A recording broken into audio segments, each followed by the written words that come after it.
Ngobak. Om Aryo Wardono dari karena pelanggan end user Tingwe zaman sekarang itu kritis Om. ya butuh effort. Betul. Orang yang ilegal aja sekarang ini masih dicari sama orang. Oh iya. Apalagi tembakau yang legal dan halal gitu Bang. Assalamualaikum warahmatullahi wabarakatuh. Selamat malam teman-teman semua. Ketemu lagi sama gua Apri, Gua Kiki, di acara Ngobak, ngobrol bako bersama Mako Media Agency. Di podcast perdana kita hari ini, kita kedatangan tamu dari jauh, bener-bener dari Semarang sana langsung ke sini. langsung ke Jakarta. Di sini sekarang ada Om Aryo Lintang dari Arjuna. Arjuna. Hai guys. Kita akan ngobrol banyak tentang masalah Tingwe di Jabodetabek dan seluruh daerah di Indonesia. Siap. Gimana Om Aryo kabarnya hari ini? Alhamdulillah baik Om Apri, Om Kiki. Sehat semua? Alhamdulillah sehat. Perjalanan Semarang sini gimana Om? Lancar Om? Alhamdulillah lancar. Mantap. Langsung dari Indonesia Semarang sudah loh. hebat, sudah Langsung ke dua sini. jalan tol. Berapa Om? Berapa jam dari Semarang sini? Nggak sampai 5 jam sih sebenarnya. Cepet ya? Lancar sekali. Soalnya jalan tolnya memang hebat. Lancar semua. Luar biasa. Tapi gini Om, saya mau nanya nih. Di Jabodetabek itu kan penurunan untuk omset itu ada ya. Tapi di tempat lain gimana ya Om? Ya itu saya dengar dan juga saya baca banyak di Facebook. Banyak yang gulung tikar, banyak yang tokonya barangnya diobral semua segala macam. Saya juga prihatin dan berharap apapun yang terjadi di Jabodetabek ini bisa segera kembali normal, bahkan bisa meningkat seperti biasanya. Amin. Kalau ditanya Jabodetabek, menurut saya yang pertama adalah memang kondisi ekonomi di Indonesia sekarang lagi tidak baik-baik saja. Ini adalah imbas dari perang Rusia dan Ukraina. Yang baru ini ada Israel dan Palestina. Udah gitu kita ada pemilu juga ya Om ya? Ada pemilu dan juga jangan lupa Februari sama Maret itu kalau nggak salah bahkan di Semarang tempat kota saya pun banjir. Oh, Hujan itu hampir tiap hari. ya. Iya. Karena Faktor hujan cuaca juga, ya kan? Orang itu kan toko-toko nggak usah toko tembakau dah, toko-toko kelontong yang sekarang juga sepi semua pasti. Benar. Jadi memang banyak dari kayak nggak cuma di Tingwe aja ya. Di tempat lain juga kayak bengkel pun sepi. Pedagang-pedagang lain ada penurunan lah intinya. Itu dari daya beli masyarakatnya apa gimana ya Om? Kalau daya beli masyarakat itu bisa dibilang iya.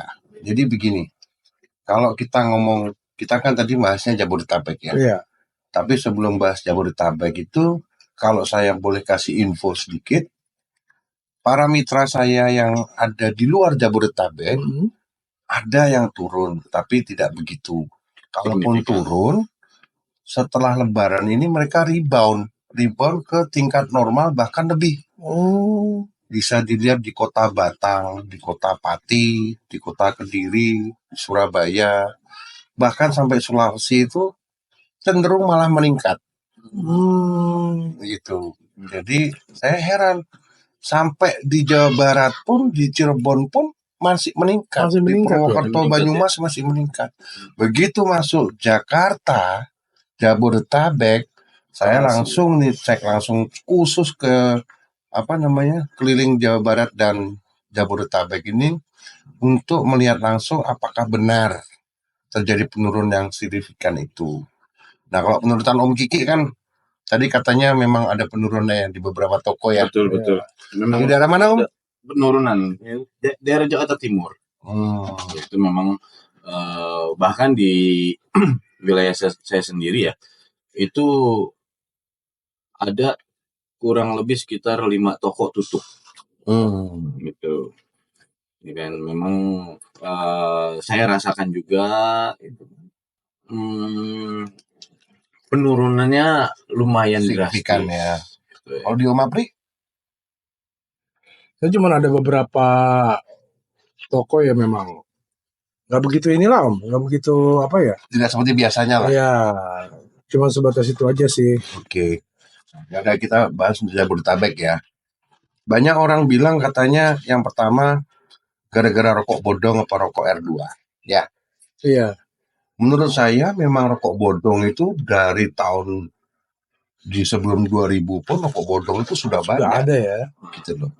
Kalau dibilang menggila, begini, logikanya sebenarnya kalau memang mereka menggila pasarnya, yang harusnya paling terganggu itu bukan dunia tingwe.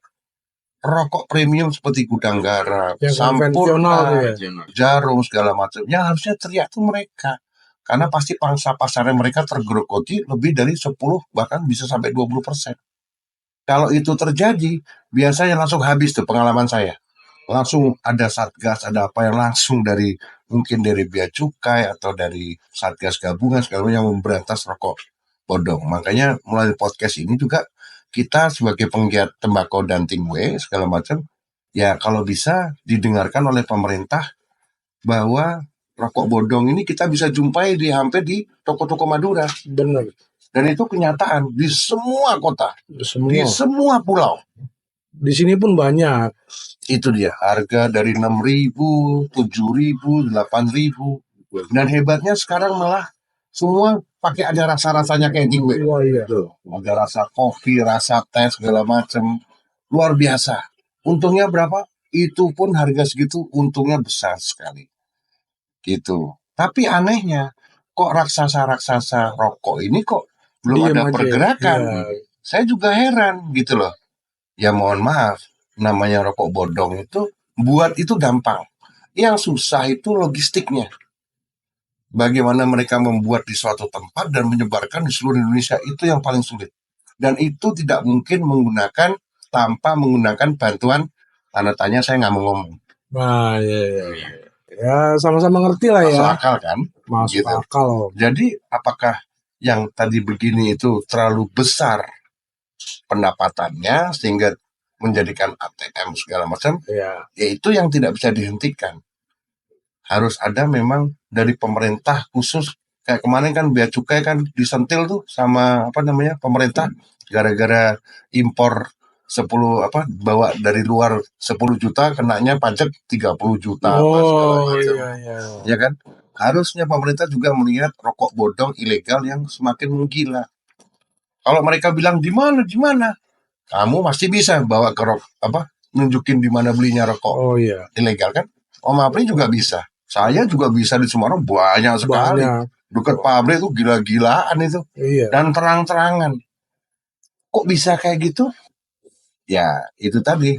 Harus diselesaikan dari mereka. Dan sebenarnya yang bisa mendesak mereka tuh raksasa perusahaan rokok. Yang bisa menggerakkan itu. Kita bisa apa sih? Coba kita gabungkan, ya kan? Penggiat tembakau dan tingwe. Digabungkan grupnya Indobako, Jaya Nandang, Linting, Camlok, dan yang gede-gede semuanya. Ditambah lintang apapun segala macam. Coba itu sampai nggak 1.000 ton Enggak sebulan. sampai. Nggak sampai 1.000 ton yang dibandingkan dengan pabrik rokok yang membutuhkan jutaan ton per bulan. Nggak sampai. Sehingga yang harusnya teriak itu mereka, bukan kita. Gitu. Karena pangsa pasarnya mereka tergerus ya. Betul. Karena kebetulan harganya murah, mirip seperti tingwe, makanya seperti kita yang terganggu. Kan gitu. Tapi kalau kita breakdown lagi harganya, 8.000 dia biasanya dapat 16 batang kan? Betul. Ya kan? Coba, Om Apri kalau jual Surya Premium di toko per setengah on berapa? Setengah on 12.000, 13.000, 12.000. 12.000 dapat 50 gram. 50 batang. 50 gram kan? Iya, 50 ya gram. Kan? 1 kilo kan 1.000 gram. Benar. 1.000 dibagi 50 kan 20 kali lipatnya. Iya. Betul kan? Betul. Nah, Kalau 50 gram saja berat rokok normal itu antara 0,7 sampai 0,8 kalau kita linting. Iya. Itu 50 dibagi 0,7 tuh ketemunya tuh 67, sekian batang. Batang ya. 12.000 dapat 67 batang dibandingkan 8.000 dapat 16 batang. Sebetulnya Ya, masih murah tinggi ya Om. Dan ya. rasanya Lebih ya, enak. ada nggak rokok bodong rasa apple ice? Oh nggak ada, ya kan? Rasa kopi ice, bahkan yang kayak aduh kacau rasanya. Cuman kalahnya di Tingwe cuma satu, nggak praktis. Iya, butuh Orang, effort. Betul. Orang tuh kadang-kadang pengen langsung rokok aja. Yang penting ngebul gitu kan? Yang penting ngebul. Padahal kalau mereka tahu, biasanya mereka ngabisin 500.000 sampai 1 juta per bulan untuk rokok. Di Tingwe itu 200.000 sampai muntah. Bener. Betul. Itu pun nggak akan habis. 12.000 dapat 67 batang. Kan begitu? Iya. Nah, sekarang kita kembali ke Jabodetabek. Ya. Kira-kira kiat-kiat yang harus diambil dari para penggiat Tingwe di Jabodetabek ini apa? Gini, harus diakui bahwa dari semua sektor, baik di sisi produsen, di sisi distributor, agen, reseller, sampai toko, itu perkembangannya pesat sekali di tembakau. Betul. Sehingga persaingannya, kalau saya lihat, sudah mulai nggak sehat. Saya bisa ngelihat kadang-kadang dari satu kecamatan aja ada 20 lebih toko. 20 lebih toko tembakau. Kalau mereka bersaing sehat, nggak apa-apa. Biasanya mereka hancur-hancuran harga nih. Iya. Yang terjadi adalah sebenarnya perang harga. Kalau perang sehat misalnya adu kualitas tembakau masing-masing toko sih oke gitu. Masalahnya semua toko tuh hampir semua merek ada semua. Benar. Bagaimana mereka menjaring para pelanggan? Ya kadang-kadang mereka main gila. Dah gitu. Ajar aja harganya. Penting rebut dulu pelanggannya kan gitu. Kalau mau dibikin asosiasi antar para pedagang Tingwe juga susah. Karena saya melihat sendiri bahwa di sektor di lini distributor, reseller, toko itu, mohon maaf nih, arogansinya dan egonya tinggi sekali. Iya. Mereka nggak mau ngambil sesama sesama toko segala macam. Jarang sekali saya lihat gitu loh. Walaupun sebenarnya untungnya juga masih gede gitu loh. Dari situ kita bisa lihat bahwa kisruhnya sebenarnya di kalangan kita sendiri dulu. Iya, betul. Kenapa? Karena harus kita akui kuenya pangsa pasar orang Tingwe itu bergeraknya sangat lambat. Sangat lambat. Beda dengan rokok yang gitu banyak sekali. Kalau Tingwe itu dari mulut ke mulut. Iya. Kita pernah ngadain Tingwe on the street kan? Iya. Betapa kita ngelihat bahwa anak-anak muda itu Tingwe aja nggak tahu, kepanjangannya aja nggak tahu. Yang sudah beli aja Tingwe aja nggak tahu artinya apa, ya kan? Mereka nggak tahu bahwa di Tingwe itu sekarang rasanya macam-macam. Ada rasa pabrikan, ada rasa flavor yang kayak apple ice segala macam. Bahkan mereka nggak tahu bahwa sudah ada alat linting. Iya. Bahkan sampai yang elektrik. Benar. Karena konotasinya mereka untuk namanya tembakau Tingwe itu kayak rokoknya kakek-kakek Iya. aki-aki kuno rasanya nggak enak gitu. Sebenarnya saya sih mengajak semua produsen, semua distri untuk bergabung untuk mengadakan pameran yang sebenarnya mengenal langsung ke masyarakat yang belum mengenal. Selama ini saya lihat kalau kita ngadain pameran ya, walaupun saya juga ikut pameran sangat jarang, tapi saya lihat yang datang tuh orangnya itu aja. Betul. Antar sesama produsen, sesama distri, sehingga kesannya kayak reuni aja. Iya. Efeknya ya ke itu aja. Dari situ mereka malah saling lihat, oh mereka jual segini. Jadi malah persaingan tambah nggak sehat. Beda kalau misalnya kita adain misalnya, saya nggak tahu boleh apa nggak ya, kita langsung ke kampus-kampus, ya kan? Kita ngadain acara itu di tempat nongkrong anak muda, misalnya kayak di Citayam, apa-apa segala macam, yang kita benar-benar bagi-bagi gratis, namanya Tingwe. Orang tuh kan kalau nggak dikasih gratis mana mau. Suruh beli, ya kalau enak. Kan gitu. Belum tentu enak. Kayak kemarin ya, Bintang Arjuna on the street gitu kan, kita pengenalan Tingwe itu ke orang-orang kayak gitu kan. Lebih mengena sebetulnya itu. Tuh, makanya apa yang kita lakukan kemarin Tingwe on the street itu sebenarnya masih kecil sekali Om Andre, Om Kiki gitu loh. Itu yang lihat juga di konten kita itu sebenarnya yang lihat ya pemain-pemain juga. Benar. Bukan orang-orang yang nggak tahu tingwe gitu loh. Kita kan pinginnya orang yang nggak tahu tingwe jadi tahu tingwe. Benar Om. Itu aja. Bahwa effort melinting itu nggak sebanding dengan penghematan yang dilakukan kalau beli rokok linting. Benar. Itu yang harus ditekankan. Kita kembali ke Jabodetabek. Jabodetabek itu kita kan habis pilpres nih ya. Benar. Pilpres dari pergantian nanti ini masa transisi dari Pak Jokowi ke Pak Prabowo. Kalau saya lihat juga iklim investasi di Jabodetabek, para investor-investor kelas kakap itu masih menahan diri. Ini iklimnya bagus nggak nih? Iya. Buat gue invest di sini segala macam. Di sini apa mau di IKN? Nah, Kan gitu. Gue mau bikin pabrik di sini atau gedung baru di sini, mall di sini atau di IKN. Jadi kita harus akui Jakarta itu yang saya nggak tahu ya, tapi kemungkinan yang berKTP asli Jakarta itu mungkin 10 sampai 15 juta. Iya. Di Jakarta yang berKTP. Yang tidak berKTP dan berdomisili di Jakarta cari makan di sini mungkin 2 kali lipatnya. Bisa 3 kali lipatnya. Bisa 3 kali lipatnya.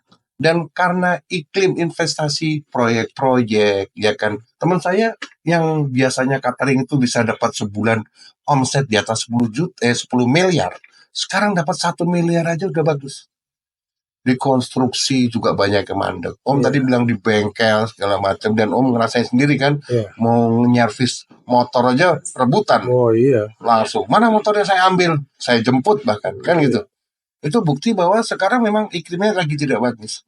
Jadi orang-orang yang biasanya dari luar Jabodetabek itu datang ke Jakarta untuk mencari penghidupan, sekarang mungkin berkurang. Ini hanya prediksi saya ya, gitu loh. Nah, itu satu. Nomor 2, harus diakui Tingwe itu untuk kalangan sebagian besar tuh menengah ke bawah. Ada yang golongan atas nih, gue itu juga ada, saya tahu gitu. Banyak. Naik Alphard yang linting karena dia suka, saya juga tahu. Tapi kebanyakan itu kita untuk golongan menengah ke bawah. Ya. Golongan menengah ke bawah di Jabodetabek itu gaji berkisaran antara 4 juta, UMK berapa ya? 5 juta sampai 10 juta. Ya. Kita kalau sebagai suami atau punya pacar sebagai suami aja lah, selalu menyisihkan uang pendapatan kita sebagian besar untuk keluarga. Betul? Betul. Karena ini sekarang iklim lagi sulit segala macam. Inflasi lagi di mana-mana. Kita kan memang cowok-cowok nggak pernah ya namanya masak, kita tahu harga telur, harga minyak, harga gas segala macam. Kita nggak tahu. Dan itu kenyataan memang naik semua. Jadi duit yang dari 5 sampai 10 juta yang biasanya 75% untuk keluarga, sekarang tiba-tiba harus 85%. Iya. Iya, betul. Sehingga kesenangannya dia harus dikurangi untuk keluarga. Apa kesenangannya dia? Bisa hobi mancing, hobi apapun segala macam, sampai namanya rokok. Rokok bisa rokok beneran atau rokok tingwe. Mereka dikurangin. Itu hanya prediksi saya. Yang pertama tadi iklim investasi di Jakarta lagi jelek. Nomor 2 yaitu tadi karena inflasi yang biasanya ada duit rokok sekarang dikurangi untuk keluarganya. Itu baru 2 alasan gitu loh. Alasan yang berikutnya adalah nomor 3. Dari 2023 semenjak saya ikut pameran di Cirebon Fest itu sampai sekarang saya udah bisa prediksi bahwa 2024 ini adalah tahun di mana tahun bertahan. Bahkan tahun eliminasi.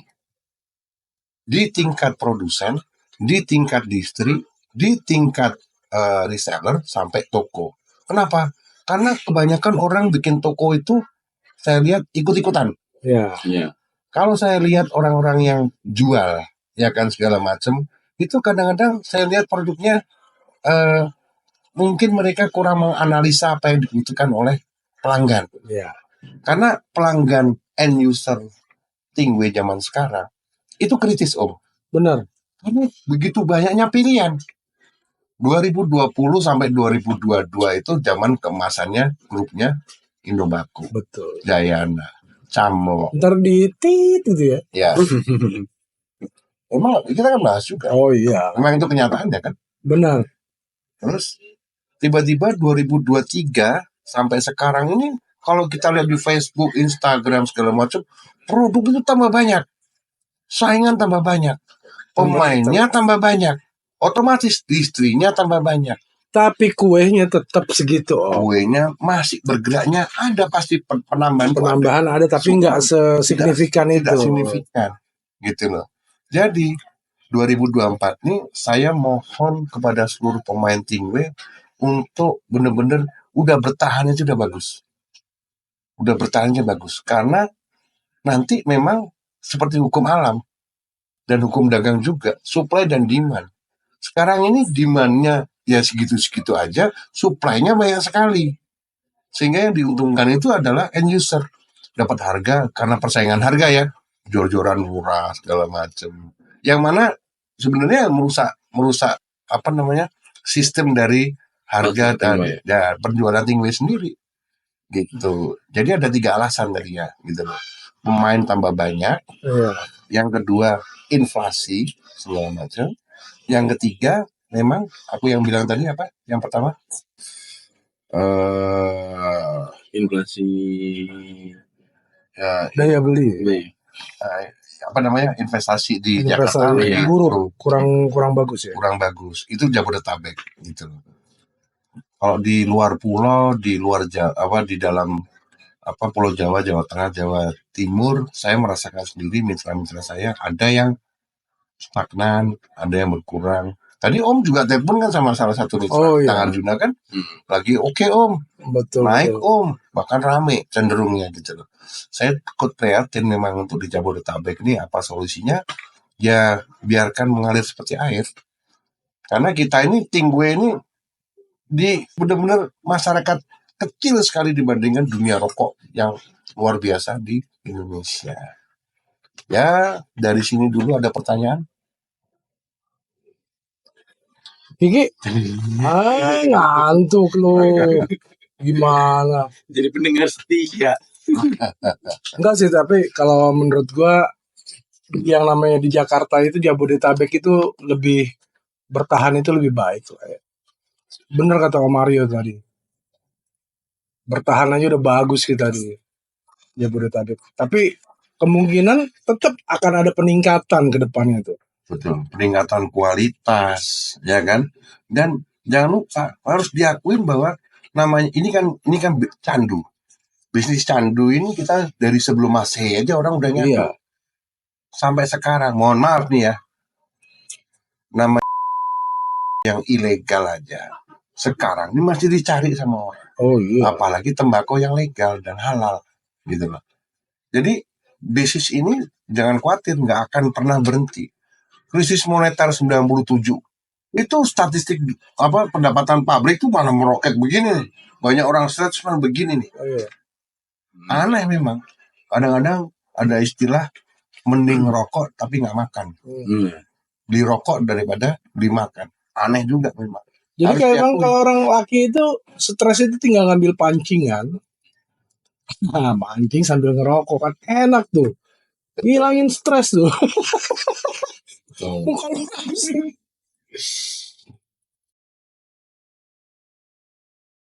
Dan itu perusahaan-perusahaan raksasa itu belum ada pergerakan untuk membasmi.